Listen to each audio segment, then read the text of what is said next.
ಕರ್ತನಲ್ಲಿ ಪ್ರೀತಿಯುಳ್ಳ ದೇವ ಜನರೇ, ನಿಮ್ಮೆಲ್ಲರಿಗೂ ಈ ಸಂಧ್ಯಾ ಶುಭ ವಂದನೆಗಳು. ಈ ಶುಕ್ರವಾರದ ಸಂಧ್ಯಾ ಆರಾಧನೆಯನ್ನು ಪ್ರಾರಂಭಿಸುವಾಗೆ ಕ್ರಿಸ್ತವಂದನ ಕನ್ನಡ ದೇವಾಲಯ ನಿಮ್ಮೆಲ್ಲರನ್ನ ಪ್ರೀತಿಪೂರ್ವಕವಾಗಿ ಸ್ವಾಗತಿಸುತ್ತವೆ. ನಮ್ಮ ಈ ಆರಾಧನೆಯನ್ನು ಪ್ರಾರಂಭಿಸುವಾಗೆ ಕ್ಷಣೋತ್ತು ಮೌನವಾಗಿದ್ದು ಪ್ರಾರ್ಥನೆ ಪೂರ್ವಕವಾಗಿ ನಮ್ಮ ಈ ಆರಾಧನೆಯನ್ನು ಆರಂಭ ಮಾಡೋಣ. ಪ್ರಾರ್ಥನೆ ಮಾಡೋಣ. ಕೃಪಾ ಸಂಪೂರ್ಣನಾದಂಥ ನಮ್ಮ ದೇವರೇ, ನಿನ್ನ ಮಹೋನ್ನತ ಪರಿಶುದ್ಧ ನಾಮಕ್ಕೆ ಸ್ತೋತ್ರ ಮಾಡುತ್ತೇವೆ. ವಾರವೆಲ್ಲ ನೀನು ನಮ್ಮ ಜೊತೆಗಿದ್ದು ನಮ್ಮನ್ನು ನಡೆಸಿದೆ ದೇವ. ವಿಶೇಷವಾಗಿ ಈ ಸಂಧ್ಯಾ ಹೊತ್ತಿನಲ್ಲಿ ಸ್ವಾಮಿ, ಈ ಸತ್ಯವೇದದ ಅಧ್ಯಯನದಲ್ಲಿ ನಿನ್ನ ವಾಕ್ಯವನ್ನು ಧ್ಯಾನಿಸುವಂತೆ, ನಿನಗೆ ಘನಮಾನವನ್ನು ಸಲ್ಲಿಸುವಂತೆ ನೀನು ಕೊಟ್ಟಂಥ ಕೃಪೆ ಆಶೀರ್ವಾದಕ್ಕಾಗಿ ಸ್ತೋತ್ರ ದೇವ. ಈ ಆರಾಧನೆಯಲ್ಲಿ ನೀನು ಘನಮಾನವನ್ನು ಹೊಂದು ಸ್ವಾಮಿ. ನೀನೇ ಸ್ವಾಮಿ ಸ್ತುತಿ ಸ್ತೋತ್ರಕ್ಕೆ ಯೋಗ್ಯನು ಕರ್ತನೆ. ಯಾರಾಧನೆ ನಿನಗೆ ಮಹಿಮೆಯಾಗಲಿ. ಯಾರಾಧನೆ ನಮಗೆ ಹೊಸ ಬಲವನ್ನು ತರಲಿ, ಹೊಸ ಆಶೀರ್ವಾದವನ್ನು ತರಲಿ.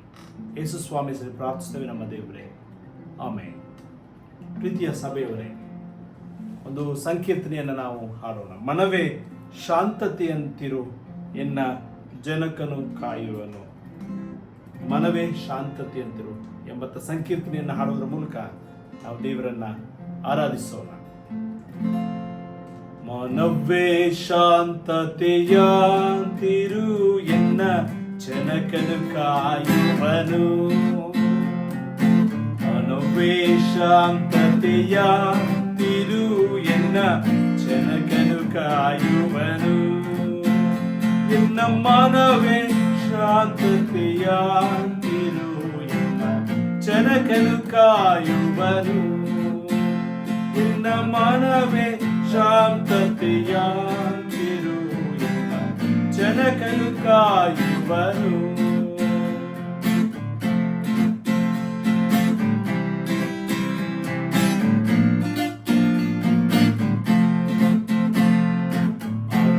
ಅನುಮಾನಿಸದಿರು, ಭಯ ಭೀತಿಯ ಬಿಡು, ಘನದೇವರು ಬಿಡನು. ಅನುಮಾನಿಸದಿರು, ಭಯ ಭೀತಿಯ ಬಿಡು, ಘನದೇವರು ಬಿಡನು. ನನ್ನ ತನುರಾಗ್ತದೆಯನ್ನ ರಕ್ಷಿಸಿರಾದರು, ಅನಿಶವು ಕಾಯುವುದು.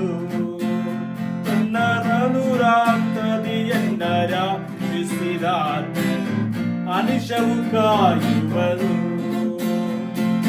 ಮನವೇ ಶಾಂತತೆಯ ಜನಕನು ಕಾಯುವನು.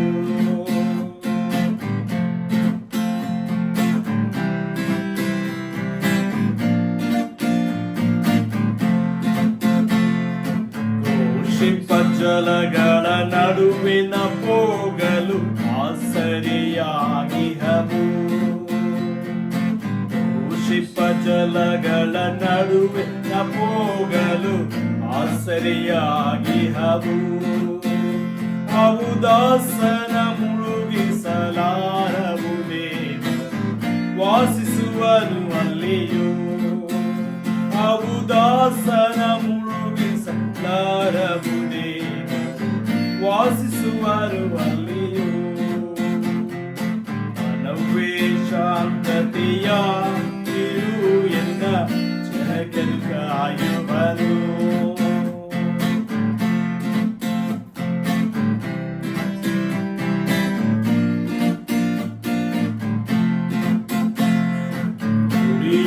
ಬೆಂಕಿಯ ನಡುವಿನ ಹೋಗಲು ವರಕರ್ತನ ನಡುವೆ. ಉರಿಯುವ ಬೆಂಕಿಯ ನಡುವಿನ ಹೋಗಲು ವರಕರ್ತನ ನಡುವೆ. ಅದು ಉರಿಯಲು ತೊರೆದಾಡುವುದನ್ನ ಸುತ್ತಲು ವರಶಕ್ತನನು ತಿಪ್ಪೆ. ಅದು ಉರಿಯಲು ತೊರೆದಾಡುವುದನ್ನ ಸುತ್ತಲು ವರಶಕ್ತನನು ತಿಪ್ಪೆ. ಮನವೇ ಶಾಂತತೆಯ ಇರು, ಎನ್ನ ಜನಕನು ಕಾಯುವನು. ಮನವೇ ಶಾಂತತೆಯ ಇರು, ಎನ್ನ ಜನಕನು ಕಾಯುವನು. ಎನ್ನ ಮನವೇ ಶಾಂತ ಕಾಯುವನು. ನಿನ್ನ ಮನವೇ ಶಾಂತತೆಯಾಗಿರು, ಜನಕನು ಕಾಯುವನು. ಪ್ರೀತಿಯ ದೇವಜನರೇ, ದೇವರನ್ನು ಪೂರ್ಣ ಮನಸ್ಸಿನಿಂದ ಪೂರ್ಣ ಶಕ್ತಿಯಿಂದ ನಾವು ಆರಾಧಿಸೋಣ. ದೇವರು ನಮಗೆ ಆಶ್ರಯವಾಗಿದ್ದಾನೆ, ಆತ ನಮಗೆ ಆಧಾರನಾಗಿದ್ದಾನೆ. ಆತನಿಂದಾಗದಂಥ ಕಾರ್ಯವು ಕೂಡ ಒಂದೂ ಇಲ್ಲ, ಎಲ್ಲವೂ ಆತನಿಂದ ಸಾಧ್ಯ ಎಂಬಂಥ ಸಂಗೀತವನ್ನು ಪ್ರಾರ್ಥನಾ ಪೂರ್ವಕವಾಗಿ ಹಾಡುವುದರ ಮೂಲಕ ನಾವು ದೇವರಿಗೆ ಘನಮಾನವನ್ನು ಸಲ್ಲಿಸೋಣ. ಆಶ್ರಯವು ನೀನೇ యేసయ్య, ನನ್ನ ಆಧಾರ ನೀನೇ యేసయ్య. ಆಶ್ರಯವು ನೀನೇ యేసయ్య, ನನ್ನ ಆಧಾರ ನೀನೇ యేసయ్య. ಆಗಾದ ಕಾರ್ಯ ಒಂದು ಇಲ್ಲ, ನಿನ್ನಿಂದೆಲ್ಲವೂ ಸಾಧ್ಯವಯ್ಯ. ನಿನ್ನಿಂದಾಗದ ಕಾರ್ಯ ಒಂದು ಇಲ್ಲ, ನಿನ್ನಿಂದೆಲ್ಲವೂ ಸಾಧ್ಯವಯ್ಯ. ಇದುವರೆಗೂ ನನ್ನ ನಡೆಸಿದ ನೀನೇ ಅಯ್ಯ. ಇದುವರೆಗೂ ನನ್ನ ನಡೆಸಿದ ನೀನೇ ಅಯ್ಯ. ಆರಾಧನೆ ಆರಾಧನೆ ಆರಾಧನೆ ಆರಾಧನೆ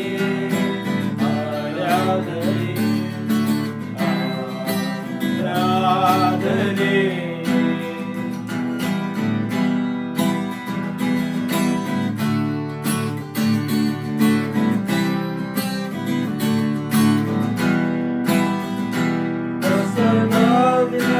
ನನ್ನಾಯ ಜೊತೆಗಾರನೆ, ನನ್ನ ಕಣ್ಣೀರಿನ ಸಮಯದಲ್ಲಿ ಕಷ್ಟದ ದಿನದಿ ನನ್ನಾಯ ಜೊತೆಗಾರನೆ, ನನ್ನ ಕಣ್ಣೀರಿನ ಸಮಯದಲ್ಲಿ ನನ್ನ ಕಾಯುವ ನನ್ನ ಒಡೆಯನೇ ನೀನೇ ಅಯ್ಯ. ನನ್ನ ಕಾಯುವ ನನ್ನ ಒಡೆಯನೇ ನೀನೇ ಅಯ್ಯ. ಆಶ್ರಯವು ನೀನೇ యేసయ్య, ನನ್ನ ಆಧಾರ ನೀನೇ యేసయ్య. ಆಶ್ರಯವು ನೀನೇ యేసయ్య, ನನ್ನ ಆಧಾರ ನೀನೇ యేసయ్య.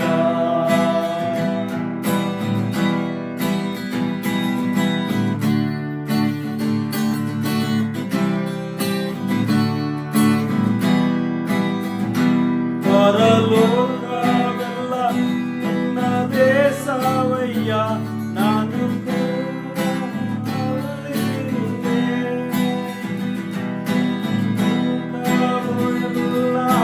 ನಿನ್ನ ದೇಶಯ್ಯ, ನಾವು ಕೂಡ ಅಲ್ಲಿಗೆ ಬರ್ಬೇಯ. ನೀ ಬೇಗನೆ ಬರಲಿರುವೆ, ಕೈ ಕರೆದೊಯ್ಯುವೆ. ನೀ ಬೇಗನೆ ಬರಲಿರುವೆ, ಕೈ ಕರೆದೊಯ್ಯುವೆ. ಆರಾಧನೆ ಆರಾಧನೆ ಆರಾಧನೆ ಆರಾಧನೆ ಆರಾಧನೆ ಆರಾಧನೆ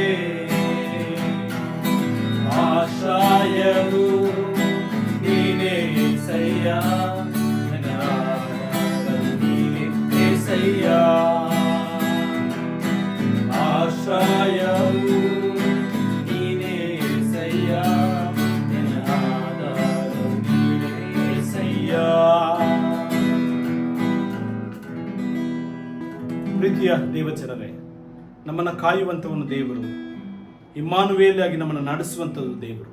ಇಂಥ ದೇವರನ್ನ ನಾವು ಘನಪಡಿಸೋಣ, ಸ್ತೋತ್ರ ಮಾಡೋಣ. ಕಾಯುವ ನಿನ್ನ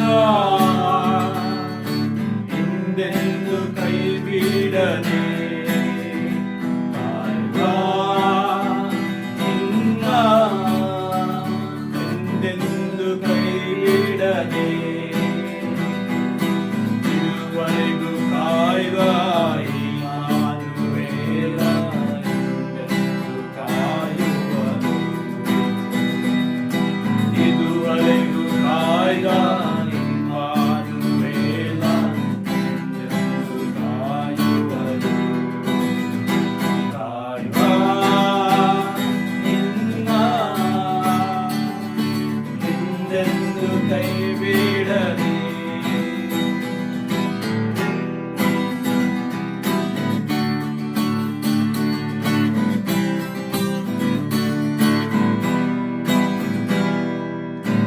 ಯೇಸು ನಿನ್ ಪ್ರೀತಿಗೆ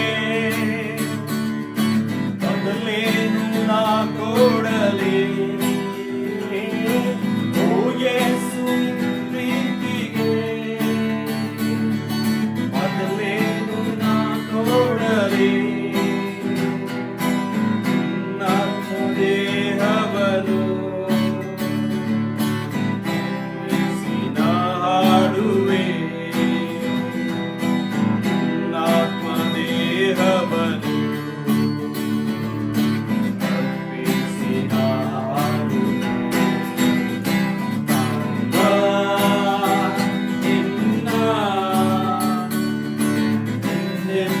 ಕೈ ಬಿಡದೆ,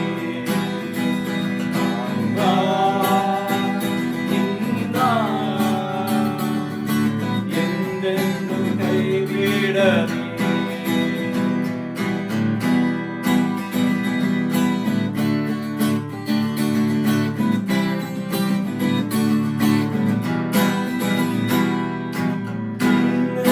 ಚಿಂತೆಗಳು ನಷ್ಟ ಬಂದರು, ಕಣ್ಣೀರು ಚಿಂತೆಗಳು ಕಷ್ಟ ನಷ್ಟ ಬಂದರು, ಕರ್ತನ ನಾಮದಲ್ಲಿ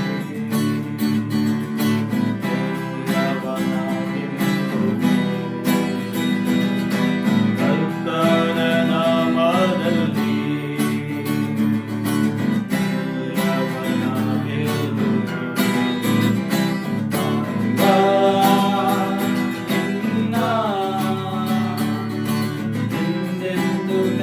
ಬಿಡದೆ,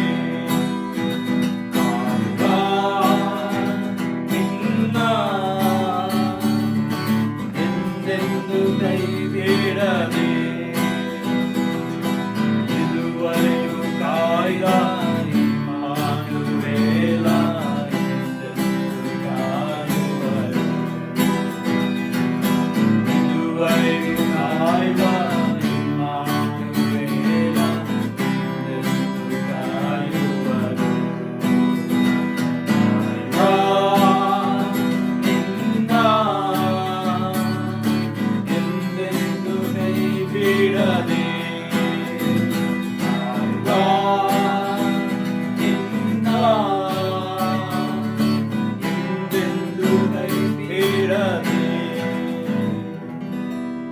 ಕರ್ತನಲ್ಲಿ ಪ್ರೀತಿಯುಳ್ಳ ದೈವ ಜನರೇ, ನಿಮ್ಮೆಲ್ಲರಿಗೂ ಮತ್ತೊಮ್ಮೆ ಈ ಶುಕ್ರವಾರದ ಸಂಧ್ಯಾ ಆರಾಧನೆಗೆ ಪ್ರೀತಿಪೂರ್ವಕವಾಗಿ ನಾನು ಸ್ವಾಗತಿಸುತ್ತೇನೆ ಮತ್ತು ಕ್ರಿಸ್ತ ವಂದನ ಕನ್ನಡ ದೇವಾಲಯದ ಪರವಾಗಿ ನಿಮ್ಮೆಲ್ಲರಿಗೂ ನಾನು ವಂದಿಸುತ್ತಾ ಈ ಸತ್ಯವೇದದ ಅಧ್ಯಯನದ ಭಾಗಕ್ಕೆ ನಾವು ಹೋಗುವ ಮೊದಲು ದೇವರ ಸಹಾಯಕ್ಕಾಗಿ, ದೇವರಾತ್ಮನ ನಡೆಸುವಿಕೆಗಾಗಿ ನಾವು ಕುಳಿತಲ್ಲೇ ಶಿರಗಳನ್ನು ಭಾಗಿಸಿ ಪ್ರಾರ್ಥನೆ ಮಾಡೋಣ.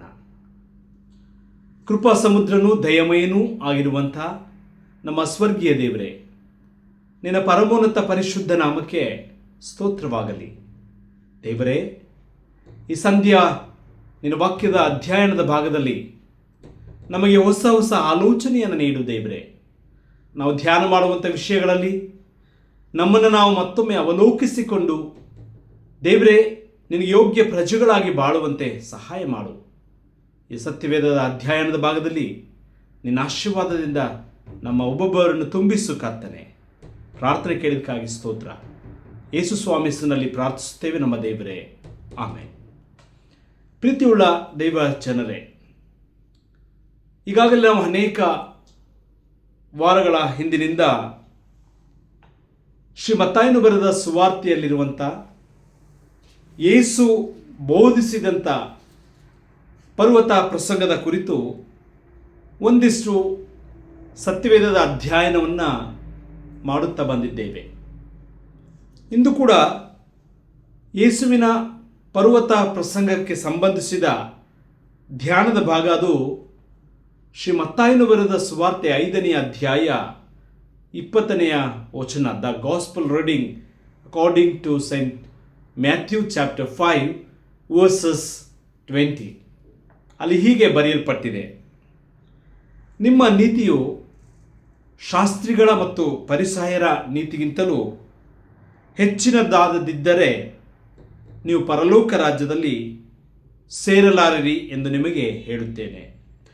ನಿಮ್ಮ ನೀತಿಯು ಶಾಸ್ತ್ರಿಗಳ ಮತ್ತು ಫರಿಸಾಯರ ನೀತಿಗಿಂತಲೂ ಹೆಚ್ಚಿನದಾಗದಿದ್ದರೆ ನೀವು ಪರಲೋಕ ರಾಜ್ಯದಲ್ಲಿ ಸೇರಲಾರಿರಿ ಎಂದು ನಿಮಗೆ ಹೇಳುತ್ತೇನೆ.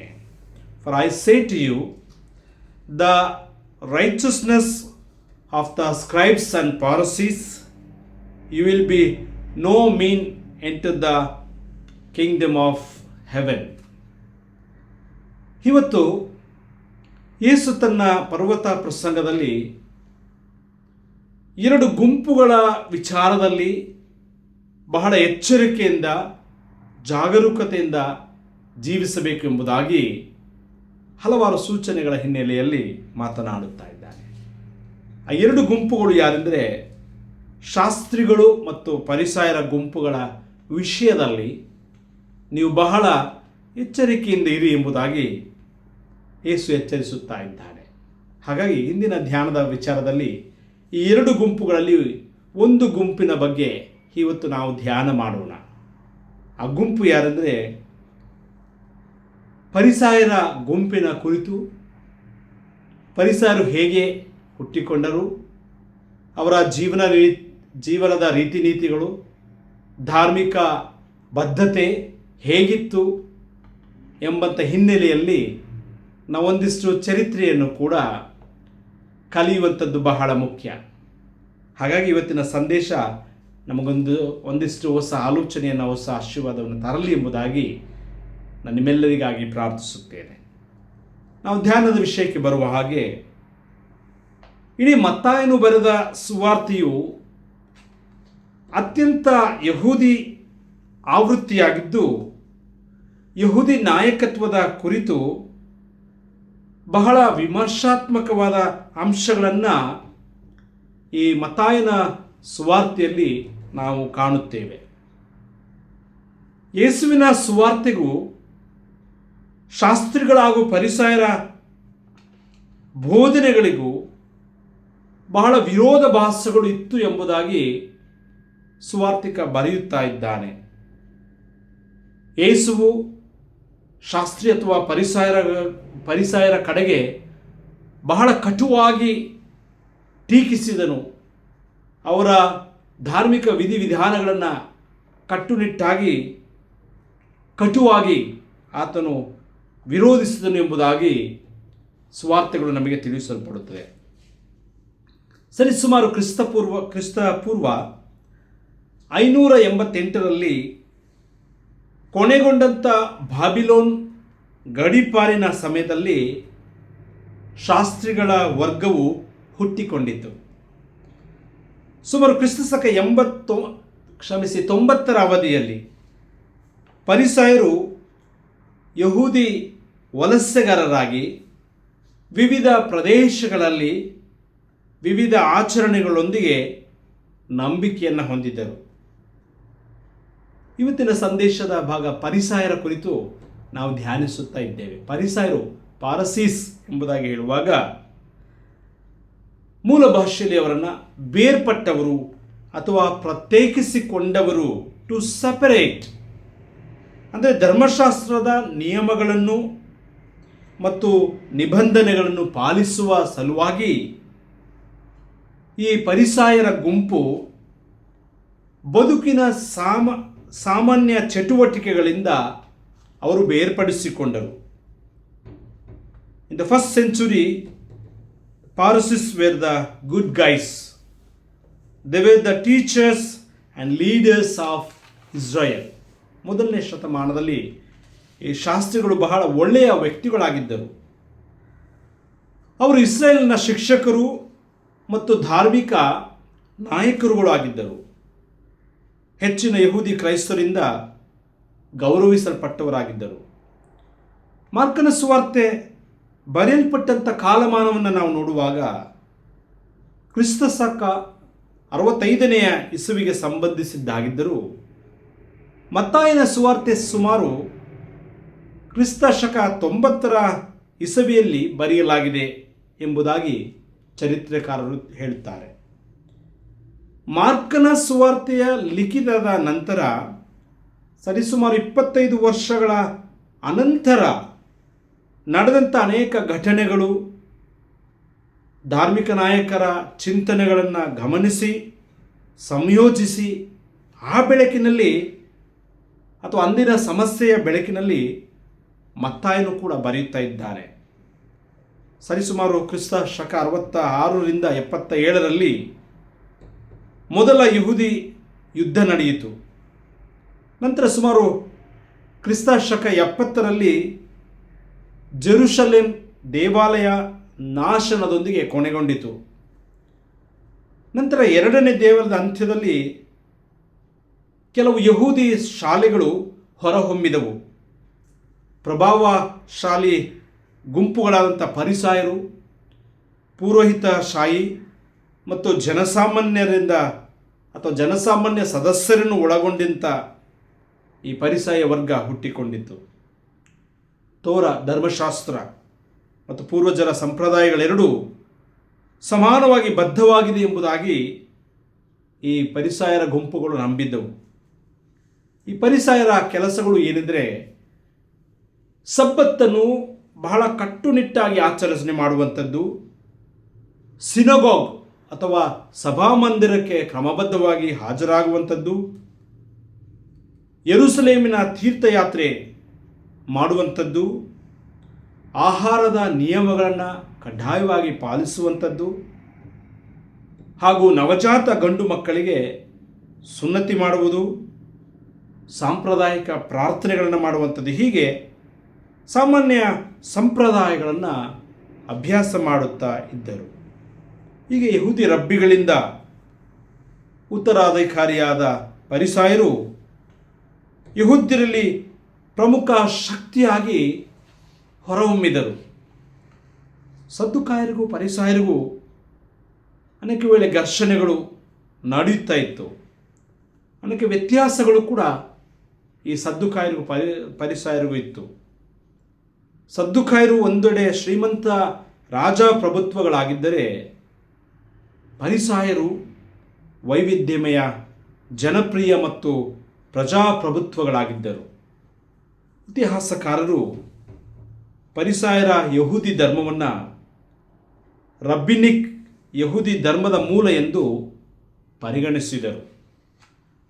ಆದರೆ ಕ್ರಿಸ್ತ ಶಕ 63ನೇ ಇಸವಿಯಲ್ಲಿ ರೋಮನ್ನರ ಅರಸನಾದಂಥ ಪಾಂಪೆ ಯೆರೂಸಲೇಮಿನ ದೇವಾಲಯದ ಪ್ರವೇಶ ದ್ವಾರವನ್ನು ಮುರಿಯುತ್ತಾನೆ, ದೇವಾಲಯವನ್ನು ಅಪವಿತ್ರಗೊಳಿಸುತ್ತಾನೆ.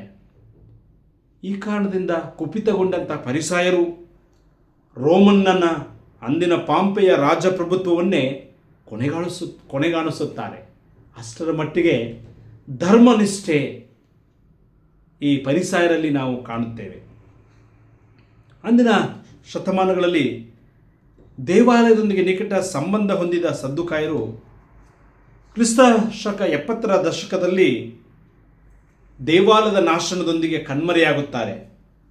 ಜೊತೆಗೆ ಎಸ್ಸೇನಿಯರು ಕೂಡ ಕಣ್ಮರೆಯಾಗುತ್ತಾರೆ. ಆದರೆ ಫರಿಸಾಯರು ಮಾತ್ರ ಉಳಿಯುತ್ತಾರೆ. ದೇವಾಲಯದ ನಾಶವಾಗಿದೆ. ಇಂಥ ಸಂದರ್ಭದಲ್ಲಿ ಯಹೂದಿ ನಂಬಿಕೆಯನ್ನು ಇದೇ ಫರಿಸಾಯ ಸಂಘದವರು ಅಥವಾ ಫರಿಸಾಯ ಗುಂಪಿನವರು ಕಾಪಾಡುವುದಕ್ಕಾಗಿ ಕೌನ್ಸಿಲ್ ಅಥವಾ ಪರಿಷತ್ತುಗಳನ್ನು ಏರ್ಪಡಿಸಿದರು. ಅದನ್ನೇ ನಾವು ಸೆನೆದ್ರಿಮ್ ಸಂಘ ಎಂಬುದಾಗಿ ಕರೆಯುವಂಥ ಆ ಒಂದು ಕೌನ್ಸಿಲನ್ನು ಈ ಫರಿಸಾಯ ವರ್ಗದವರು ಮರುಸ್ಥಾಪಿಸಿದರು. ದೇವಾಲಯ ಇಲ್ಲದ ಕಾರಣ ತಮ್ಮ ಕಾಣಿಕೆಗಳನ್ನು ಬಡ ಯಹೂದಿಗಳಿಗೆ ದಾನ ಮಾಡಲು ಇದೇ ಫರಿಸಾಯರು ಸೂಚನೆಗಳನ್ನು ನೀಡಿದರು. ಎಲ್ಲ ಯಹೂದ್ಯರು ಸ್ಥಳೀಯ ಸಿನಗೋಗ್ ಧರ್ಮಶಾಸ್ತ್ರವನ್ನು ಅಥವಾ ಸಭಾಮಂದಿರಕ್ಕೆ ಹೋಗಿ ಧರ್ಮಶಾಸ್ತ್ರವನ್ನು ಅಧ್ಯಯನ ಮಾಡಲು ಅನೇಕ ಜನರನ್ನು ಪ್ರಚೋದಿಸಿದರು. ಧಾರ್ಮಿಕವಾಗಿ ನಡೆಯಲು, ಧರ್ಮವನ್ನು ಅಭ್ಯಾಸ ಮಾಡಲು, ಧರ್ಮಶಾಸ್ತ್ರವನ್ನು ಅಭ್ಯಾಸ ಮಾಡಲು ಜನರಿಗೆ ಒಂದು ರೀತಿಯಲ್ಲಿ ಪ್ರೋತ್ಸಾಹ ಮಾಡಿದಂಥ ಗುಂಪುಗಳಾಗಿದ್ದರು. ಹೀಗೆ ಫರಿಸಾಯರವರು ದೇವಾಲಯವನ್ನು ಮೀರಿ ಧರ್ಮಶಾಸ್ತ್ರದ ವ್ಯಾಖ್ಯಾನಗಳನ್ನು ಮುಂದೆ ಅವರು ರಚಿಸಿದರು. ಯಹೂದಿ ಕಾನೂನುಗಳನ್ನು ಲೌಕಿಕ ಚಟುವಟಿಕೆಗಳಿಗೆ ಅನ್ವಯಿಸಿದರು. ಎಲ್ಲ ಯಹೂದ್ಯರು ಸಾಮಾನ್ಯ ಜೀವನದಲ್ಲಿ ಶುದ್ಧೀಕರಣದ ಬಗ್ಗೆ ನಿಯಮಗಳು, ಆಚರಣೆಗಳನ್ನು ಪಾಲಿಸಲು ಫರಿಸಾಯರು ಯಹೂದ್ಯರಿಗೆ ಕರೆ ನೀಡಿದರು. ಮುಂದೆ ಫರಿಸಾಯರು ಧರ್ಮಶಾಸ್ತ್ರವನ್ನು ಅಥವಾ ತೋರವನ್ನು ಮೌಖಿಕವಾಗಿ ಕೂಡ, ಓರಲ್ ಟ್ರೆಡಿಷನ್ ಆಗಿ ಕೂಡ ವ್ಯಾಖ್ಯಾನಿಸುತ್ತಾರೆ. ಮೌಖಿಕ ತೋರವನ್ನು ಪಠ್ಯದ ರೂಪದಲ್ಲಿ ಕೂಡ ಅವತರಿಸಿದರು. ಈ ಫರಿಸಾಯರು ನಾವೀನ್ಯಕಾರರಾಗಿದ್ದರು. ಆ ಕಾಲದ ಅಗತ್ಯತೆಗಳಿಗೆ ಅನುಗುಣವಾಗಿ ನಿರ್ದಿಷ್ಟವಾದಂಥ ಕಾನೂನುಗಳನ್ನು ಯಹೂದ್ಯರೊಳಗೆ ತಂದರು. ತೋರದಷ್ಟೇ ರಬ್ಬಿಗಳ ಅಥವಾ ಧರ್ಮಶಾಸ್ತ್ರಗಳ ಕಾನೂನು ಅಧ್ಯಯನದ ಮೌಲ್ಯ ಪ್ರಮುಖವಾಗಿ ಕಂಡರು. ನಂತರ ಯೇಸುವಿನ ಕಾಲದಲ್ಲಿ, ಹೊಸ ಒಡಂಬಡಿಕೆಯ ಕಾಲದಲ್ಲಿ ಕೂಡ ಈ ಫರಿಸಾಯ ಗುಂಪುಗಳು ಕಾಣಿಸಿಕೊಂಡರು. ಮುಖ್ಯವಾಗಿ ಸ್ನಾನಿಕನಾದಂಥ ಯೋಹಾನ ಹಾಗೂ ಯೇಸುವಿನೊಂದಿಗೆ ಈ ಫರಿಸಾಯ ಗುಂಪುಗಳು ಅನೇಕ ಸಂಘರ್ಷಣೆಗಳಲ್ಲಿ, ಅನೇಕ ಜಗಳಗಳಲ್ಲಿ ಅವರು ತೊಡಗಿಸಿಕೊಳ್ಳುತ್ತಾರೆ. ಮುಖ್ಯವಾಗಿ ನಿಕೋದೇಮ, ಅರಿಮತ್ತಾಯದ ಯೋಸೇಫ, ಗಮಲಿಯೇಲ, ಪೌಲ ಇವರೆಲ್ಲರೂ ಕೂಡ ಫರಿಸಾಯ ವರ್ಗದವರೇ ಆಗಿದ್ದರು. ಆದರೆ ಪೌಲನನ್ನು ಬಿಟ್ಟು ಇನ್ನುಳಿದವರು ರಹಸ್ಯವಾಗಿ ಕ್ರೈಸ್ತ ಧರ್ಮಕ್ಕೆ ಮತಾಂತರಗೊಂಡರು ಎಂಬಂಥ ಸತ್ಯವನ್ನು ಚರಿತ್ರೆಕಾರರು ತಿಳಿಸುತ್ತಾರೆ. ಹೊಸ ಒಡಂಬಡಿಕೆಯಲ್ಲಿ ಸಿನಾಪ್ಟಿಕ್ ಗಾಸ್ಪಲ್ ಅಥವಾ ಸಸರಾಂಶ ಸುವಾರ್ತೆಗಳಲ್ಲಿ ನಾವು ನೋಡುವಾಗ ವಿಶೇಷವಾಗಿ ಮಾನವ ನಿರ್ಮಿತ ನಿಯಮಗಳು ಅಥವಾ ಶುದ್ಧತೆಯ ಬಗ್ಗೆ ಗೀಳನ್ನು ಹೊಂದಿದಂಥ ಫರಿಸಾಯರ ನಾಯಕತ್ವದ ಕುರಿತು ಸುವಾರ್ತಿಕರು ಬರೆಯುತ್ತಾರೆ. ಫರಿಸಾಯರು ಸ್ವಾನೀತಿವಂತಿಕೆ, ನಿಯಮದ ಅನುಸರಣೆಗೆ ಆಗಾಗ್ಗೆ ಅವರು ಒತ್ತು ಕೊಟ್ಟಿದ್ದರು. ಯೇಸುವಿಗೂ ಫರಿಸಾಯರಿಗೂ ಅನೇಕ ವೇಳೆ ವಿವಾದಾತ್ಮಕತೆಗಳು ನಡೆಯುತ್ತಾ ಇತ್ತು. ಮೂಲಭೂತವಾದಂಥ ವಾದಗಳು. ಈ ನಿಮಿತ್ತ ಯೇಸುವನ್ನು ಕೊಲ್ಲಲು ಫರಿಸಾಯರು ಆಲೋಚನೆಯನ್ನು ಕೂಡ ಮಾಡಿದರು ಎಂಬುದಾಗಿ ಸುವಾರ್ತಿಕರು ಬರೆಯುತ್ತಾರೆ. ಅನೇಕ ವೇಳೆ ಯೇಸುವಿನ ಅದ್ಭುತಗಳನ್ನು ಈ ಫರಿಸಾಯರು ಕಟುವಾಗಿ ಟೀಕಿಸುತ್ತಿದ್ದರು. ಯೇಸು ತನ್ನ ಸೇವೆಯಲ್ಲಿ ಅದ್ಭುತಗಳನ್ನು ಮಾಡುವಾಗ, ನಿನ್ನ ಪಾಪಗಳು ಕ್ಷಮಿಸಲ್ಪಟ್ಟಿವೆ ಎಂಬುದಾಗಿ ಹೇಳುವಾಗ ಯೇಸುವಿನ ವಿರುದ್ಧ ದಂಗೆ ಎದ್ದರು.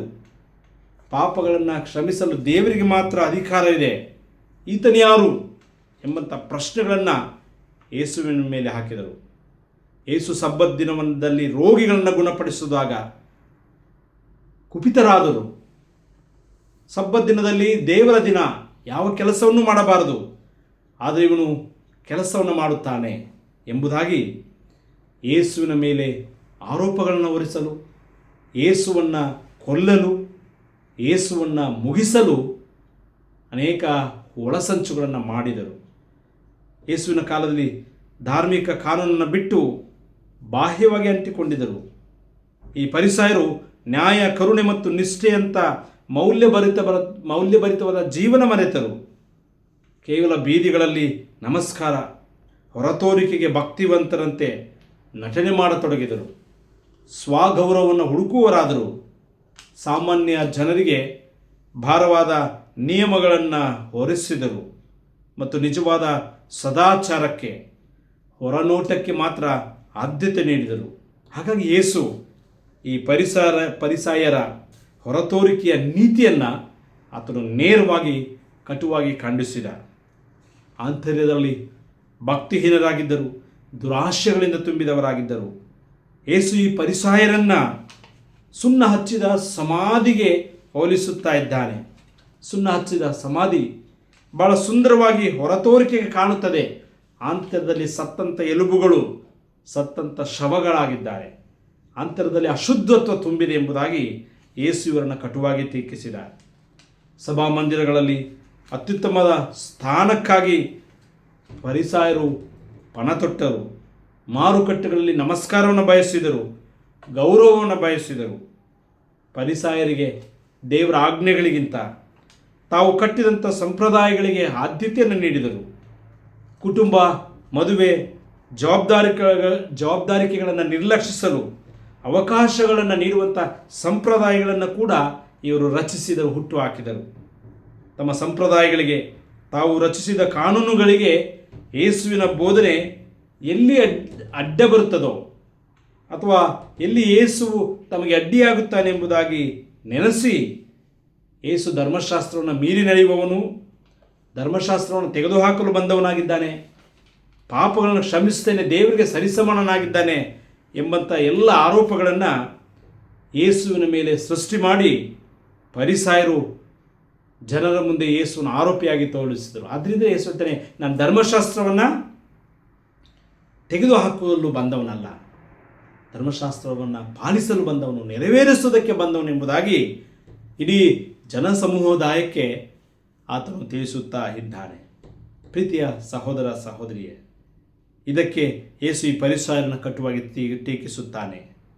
ಈ ಫರಿಸಾಯರ ವಿಷಯದಲ್ಲಿ ನೀವು ಬಹಳ ಜಾಗರೂಕತೆಯಿಂದಿರಿ. ಸ್ವರ್ಗದ ರಾಜ್ಯವನ್ನು ಅಥವಾ ಪರಲೋಕ ರಾಜ್ಯದ ಬಾಗಿಲನ್ನು ಇವರು ಮುಚ್ಚುತ್ತಾರೆ, ತಾವು ಕೂಡ ಪ್ರವೇಶಿಸುವುದಿಲ್ಲ, ಇತರರನ್ನು ಕೂಡ ದೇವರ ರಾಜ್ಯಕ್ಕೆ ಹೋಗಲು ಬಿಡುವುದಿಲ್ಲ ಎಂಬುದಾಗಿ ನೇರವಾಗಿ ಜನರ ಮುಂದೆ ಆತನು ಟೀಕಿಸಿದ. ಕಡೆಗೆ ಯೇಸು ಈ ಫರಿಸಾಯರನ್ನು ದಾರಿ ತಪ್ಪುವ ಗುಂಪುಗಳಾಗಿದ್ದಾರೆ, ಈ ಗುಂಪನ್ನು ಯೇಸು ಕಪಟಿಗಳು, ನೀವು ಅಯ್ಯೋ ಶಾಸ್ತ್ರಿಗಳೇ, ಫರಿಸಾಯ ನೀವು ಕಪಟಿಗಳು ಎಂಬುದಾಗಿ ಖಂಡಿಸುತ್ತಾನೆ. ದಾರಿ ಕಾಣದಂಥ ಕುರುಡರಾಗಿದ್ದೀರಾ, ಹೊರತೋರಿಕೆಗೆ ಬೂಟಾಟಿಕೆಯಿಂದ ಜೀವನ ಮಾಡುತ್ತಾ ಇದ್ದಾರೆ, ಆಂತರ್ಯದಲ್ಲಿ ನೀವು ಭಕ್ತಿಹೀನರಾಗಿದ್ದೀರಾ, ದೀರ್ಘವಾಗಿ ನೀವು ಪ್ರಾರ್ಥನೆ ಮಾಡುತ್ತೀರಾ, ಬಲಿಪೀಠದ ಮೇಲೆ ನೀವು ಹಣೆ ಇಡುತ್ತೀರಾ, ಅದು ದೇವರಿಗೆ ವಿರುದ್ಧವಾಗಿ ನಡೆದುಕೊಳ್ಳುತ್ತಾ ಇದ್ದೀರಾ. ಹಾಗಾಗಿ ಈ ಧ್ಯಾನದ ಹಿನ್ನೆಲೆಯಲ್ಲಿ ನಾವು ನಮ್ಮನ್ನು ಅವಲೋಕನ ಮಾಡಿಕೊಳ್ಳೋಣ.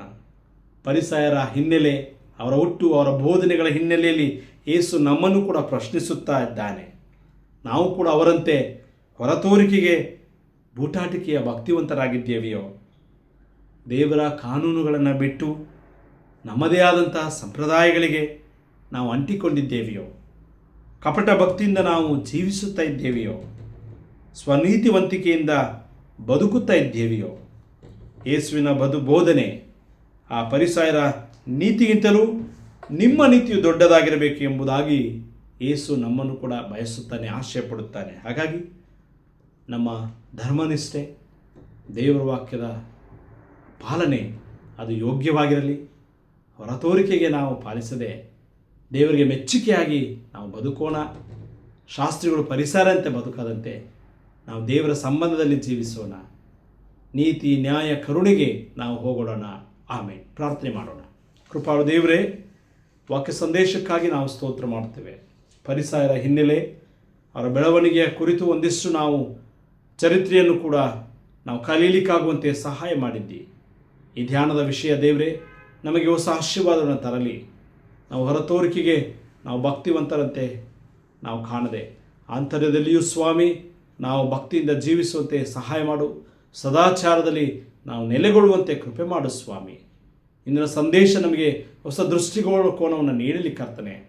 ನೀನು ಬರುವಾಗ, ನಿನ್ನ ಹೃದಯಕ್ಕೆ ಬರುವಾಗ ನಾವು ಕಪಟಿಗಳಂತೆ ನಾವು ಕಾಣಿಸದೆ ನಿಜವಾಗಿ ಭಕ್ತಿವಂತರಾಗಿ ಬದುಕಲು ನಮಗೆ ಬಲ ಕೊಡು, ಶಕ್ತಿ ಕೊಡು. ಪ್ರಾರ್ಥನೆ ಕೇಳಕ್ಕಾಗಿ ಸ್ತೋತ್ರ.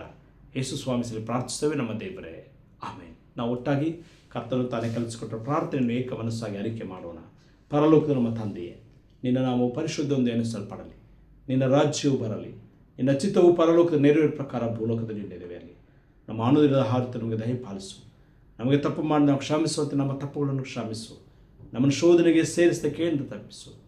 ರಾಜ್ಯವು ಬಲವು ಮಹಿಮೆ ಸದಾಕಾಲ ನಿನ್ನವೇ. ಆಮೇಲೆ ವಿಶ್ವಾಸದಿಂದ ದೇವರ ಆಶೀರ್ವಾದವನ್ನು ಹೊಂದಿಕೊಳ್ಳಿ. ಶಾಂತಿದಾಯಕನಾದ ದೇವರು ತಾನೇ ನಿಮ್ಮನ್ನು ಪವಿತ್ರ ಮಾಡಲಿ.